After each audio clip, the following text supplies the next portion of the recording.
Hey, friends, and welcome back to the Creative Shop Talk podcast. I'm your host, Wendy Batten. Today, we're going to have a conversation about conversations, mostly hard conversations, and having really hard conversations with our really good staff. You know, those conversations, they can get a bit awkward. I recently worked with a client who had a super small knit staff. Really, I think she has three staff members. They're all close. They're all really great. She really likes her staff, but not everything was perfect, right? Things happen. They were good, not great. There were all these small things that were not getting done. There were things that weren't really happening the way she wanted them to happen. And she was having a really hard time having those conversations. She had one employee that was coming in a little bit late, just, here and there, turned into almost regularly coming in late. And it was an employee that she really liked and was really good at her job, but coming in late and causing problems for the other staff, opening a little bit late. It's just a few minutes. You ever have anybody say that to me? Oh, we just opened at like 5 after 10, not 10, whoopee. Those conversations, that little sort of snarky, saucy back talk that you just want to like, oof. She had another employee that was what I call shopping from her pocket. When they, and not in a bad way, but what I mean by that is when she was serving clients, she would say, yeah, I know that's a bit pricey, but because she was shopping from her own pocketbook, right? So she, it would just make my client cringe when she would hear that. And she would gently try to nudge around that conversation, and it happened over and over again. So we had a conversation about another employee that was not doing the work, like not pulling her weight. You guys know we've all had those people, like just leaving things for other people, not dumping the garbage, just little things. And again, the situation sometimes with staff is and what she was saying to me was, Wendy, these are good people, and and I like them. My customers like them. They're good at, it's just all these little things. They're good at a lot of things. They're just not where I want them to be. There was all these little nagging things. So she really wanted to fix that because it was impeding the way she wanted her business to run. And it's hard when you're the boss, right? So we're going to have a conversation today about how to have those conversations with your staff or anybody. I've got some tips maybe that will help with other conflicting. I don't know if that's the right word, but other conflict conversations. And hopefully will help you out a little tiny bit. So let's jump into today's podcast. Running a retail business doesn't have to be so hard. Welcome to the Creative Shop Talk podcast, the go-to podcast for creative shop owners, studio owners, and independent retailers. I'm your host, Wendy Batten, retail business coach and mentor. Each week, I'll share simple, proven business strategies, inspiring stories from fellow retailers, and advice from industry experts. Together, we're going to work to find the success you want from your retail business with more profits in your till and a little more joy in your life.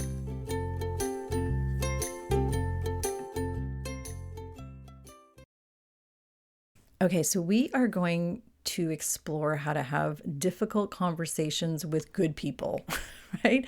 So generally, we have staff that we like. And most of the clients I work with are small independent shop owners with not 100 staff members. We have smaller staff compartments. I don't know the word. They have complements. That's the word. So, maybe it's 3, 5, maybe it's 8 staff members, maybe it's 12, but really building community, building family. They care about their staff. They care about the people that work with them, and they care about how their people are working with their customers. Customers usually like them.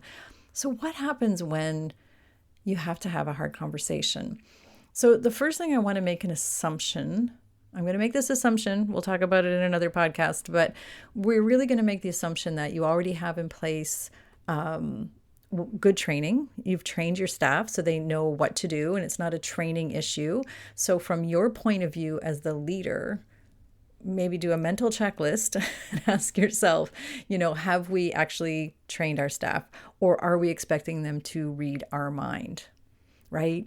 So I'm going to make an assumption about the difficult conversation is that you've not, you've already trained them well. You're not expecting them to read your mind. They're not doing something because you've never trained them at that. So these are conversations about things that they should know better or they should already know. A side note here, as a leader, as a boss, which I know some of us hate that role, not hate that role, but it's harder for us to step into that role. But as the CEO, as a leader, as the boss, I want you to ask yourself if you were showing up the way that you're supposed to show up. And we talked about this back in episode 139 about the six things we should be focusing on this year. And one of them was the culture inside your shop. So if you're always showing up late, if you're leaving work for other people, if you're all chaotic and messy, just think about that before you have these conversations with your staff. So are you showing up properly and the way you have told your people you want them to show up? So again, making an assumption that you're not doing that, so that's already good. We also want to make sure that, and again, I'm going to have an assumption here, that you have your policies and procedures manuals in place. You've had those conversations. Everybody kind of knows the rules or what's expected. You've outlined your dress codes or, any discounts. That's a big one for a lot of people, and phone etiquette and all of those kinds of things. I hear all these like employee issues quite a bit. And we just want to make sure that's sort of already outlined in a policy and procedures manual, right? If you are in my Retailers Inner Circle, remember we have a draft copy, a template for you inside the Inner Circle under Masterclasses. You can go there, grab your standard operating procedures and policies and procedures manual to get you started for your own team. And literally, it's a document, friends. It's not rocket science. We just want to make sure that the expectations we have for our staff are outlined. Okay, so we have all those things in place, let's say, and that's what my client did. She had all of these things in place. They had a dusty old book. This was, so one of the things we talked about was maybe pulling out that policies and procedures manual and blowing off the dust and freshening it up and getting your team to help you with that. So that is also going to reinforce some of the expectations that you have. So again, we want to make sure we're training. We want to make sure we have expectations in place. And then if there's still issues, there's still things. And actually, in addition to that, the first thing we want to do when things are feeling out of control or whatever, and we want to have those hard conversations, if you haven't had a team meeting, a staff meeting, a group meeting in a while, this is your call to action right now. I'd love for you to schedule one, get one on the books for this quarter. Do it as soon as possible. It's so good, even if you're just a staff of 2 or 3 or whatever, you are the leader. Let's demonstrate that. Let's sit down. Let's have a meeting. Let's talk about creep setting in. And by creep, I've talked about this on the podcast before, but creep means, we said we were going to do it this way, but we've kind of gotten off track, right? Like, we were going to do things, keep the cash wrap station clean, and now it's kind of a mess. How does that happen? Creep sets in.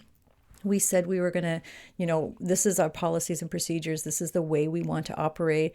And we kind of have gone sideways on a few things. So we'll bring it back to right. We'll fix the creep as a team, getting their input. You sort of, again, put that CEO hat on, put that imaginary CEO hat on, sit tall, have that conversation. Again, these probably aren't hard conversations. These are just sort of maybe factual conversations. You're in a group, there's no hard feelings. It's just, hey guys, here's how we're going to do things around here, which is your team culture, by the way. We're going to bring it back to standards. We're going to review dress codes, and we're going to do all of this together. Nobody's being pointed out at this time. It shouldn't be that difficult to have a fantastic staff meeting. So after the staff meeting, I usually wait a week, or I suggest waiting a week, and see if these things are rectified, the ones that were bugging you. And during the staff meeting, I would be bringing up casually conversations about everybody pulling their own weight and making sure that the checklists, like your opening and closing checklists, are being, filled out. That sort of helps with that leaving work undone problem, reminding everybody that we need you here 10 minutes before your shift starts so that you're ready to go at 10 o'clock or whatever time, right? So those things, we're all discussing them at the team meeting. But after the team meeting, and these things are still happening. These things are still happening. And it's hard, right? You have to go talk to this person that you really like. I mean, we don't usually have people working for us that we don't like, or I hope you don't. And, there's so many good things about this person. Or maybe you're nervous that you're going to say something that's going to, you know, upset them and get them mad, and they're going to leave you. And then you're going to feel, like you don't have an employee. But you can't come from that place. You're the boss. You're the CEO. You have to keep things, the ship has to be kept upright, right? So we have to keep things moving smoothly. And you deserve to have a business being run the way you want to run it. Your vision matters. The way you expect the cleaning to be done, the way you expect the doors to be open at 10 o'clock every morning. Don't even get me started on, I had staff. Anyway, I had staff. I've shared this before. I had staff that would just open up willy-nilly when I owned my coffee shop, and they'd be late, and that is a non-negotiable for me. So I didn't know how to have hard conversations back in those days. So that's why I hope this will be helpful to you. So we are going to actually schedule a meeting now you can do it with all your employees if that makes you feel better. And I actually recommend doing this with all employees. We are not going to take this out of the shop. I know there's pros and cons to this, but here's my theory on trying to do it at the shop when you're closed. Don't do this when people are around. Don't do it when there's a lot of other employees around. If you can schedule a meeting at the shop or an office, if you have your own office, or someplace sort of official. I don't recommend going out for like a long coffee or a long lunch date or whatever. I think it's good if you want to do the whole review process. But if you know it's going to be a hard, awkward conversation and it's going to be hard for you, save yourself some like mental anguish of sitting through an entire lunch and then waiting to bring up something hard, and just schedule the meeting and do it, pull the Band-Aid, get it done. That's my 2 cents on that. But here's the questions, or here's the statements that we're gonna outline our conversation around. The first one: hey, Susie, here's some things I would like you to stop doing. So that's the first statement. And it's okay to frame it that way. You can soften it up if you want, but having that difficult conversation, be specific and clear, give examples.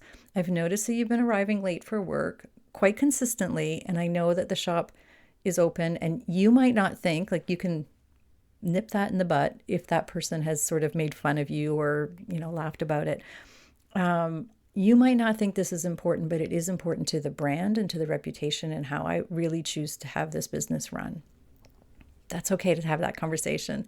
This is causing problems with our schedule, our workflow, whatever.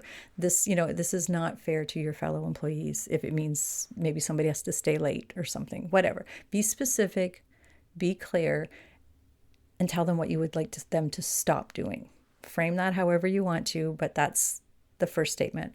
The second one, and this always worked really well for me. This whole framework I don't even know how long I've been doing this, but this whole framework works really well in any difficult situation. But the second one is, here's some things that I would love you to start doing.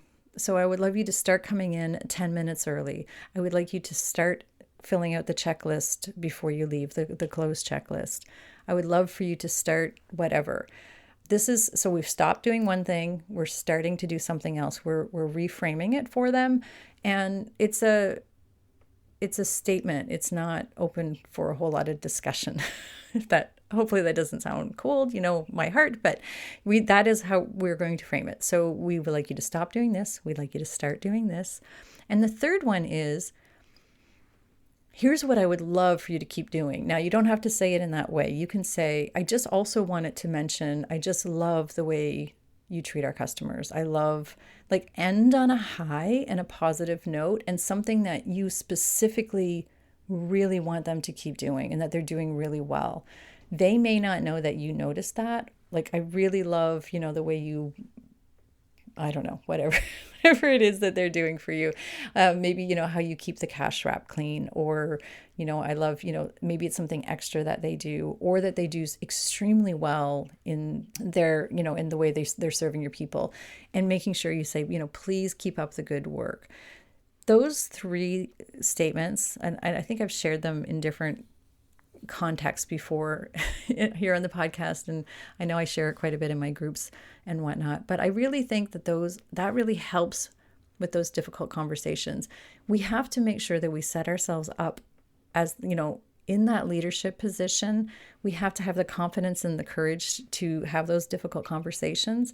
And we do deserve to have our business run the way we want it to be run. Like it's a non-negotiable, right? If you had a vision of your staff, doing this and doing that, whatever, and they're not doing it, it's not the way you want your business run. So try those 3 statements. So again, it's what I want you to stop doing. Here's what I want you to start doing. And here's what I'd really love you to keep doing. Those 3 things frameworked around your employees, whatever it is that they're upsetting you with, should really make a big difference in having that difficult conversation. And I would love to know if that is helpful for you.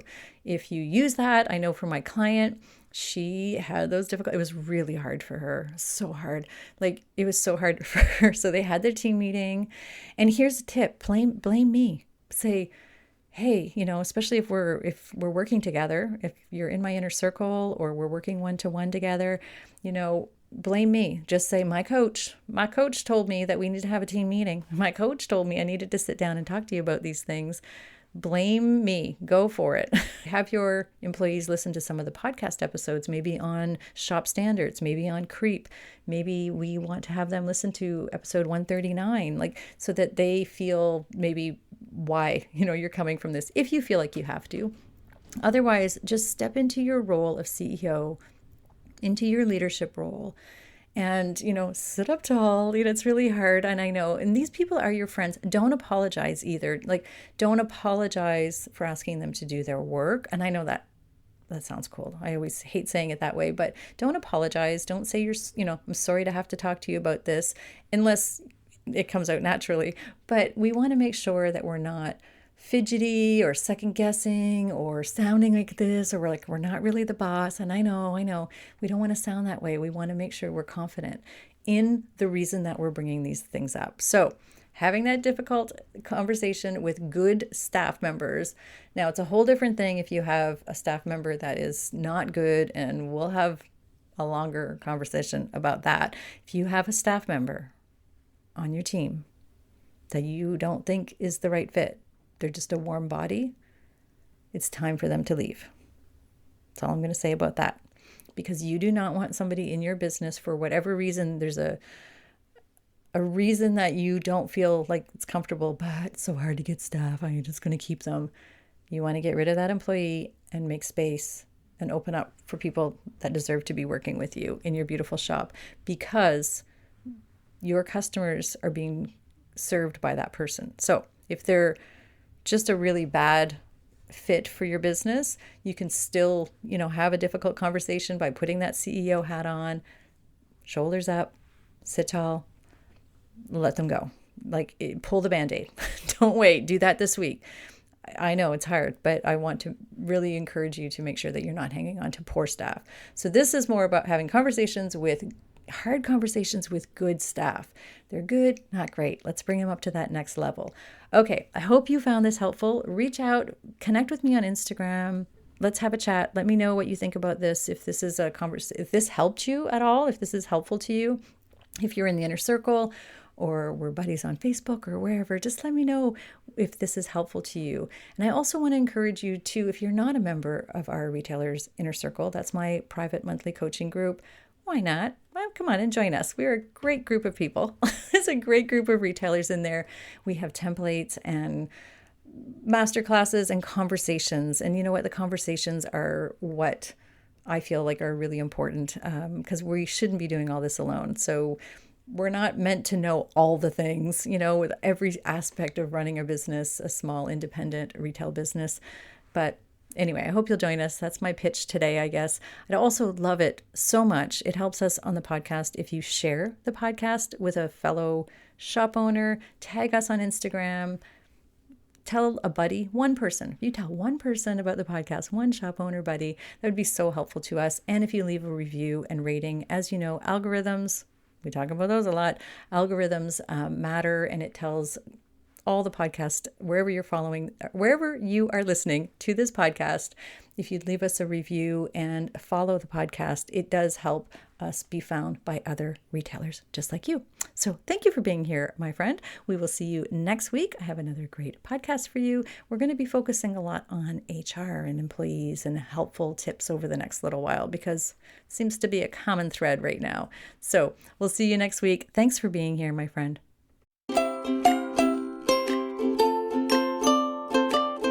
Well, that's it for this week's episode of the Creative Shop Talk podcast. I'm so glad that you were here to join us this week, and I hope you found value in what we're sharing here. I want to remind you that our website has all of the show notes. You can find it at wendybatten.com/podcast. Everything that you need to hear about today's podcast is there. Also an opportunity if you need to reach out to me. If I can support you in any way whatsoever, please feel free to reach out. So thanks for joining us. Please leave a review, subscribe if you can, and never miss an episode. We hope to see you back here again next week. Thanks, my friend. Have a great week.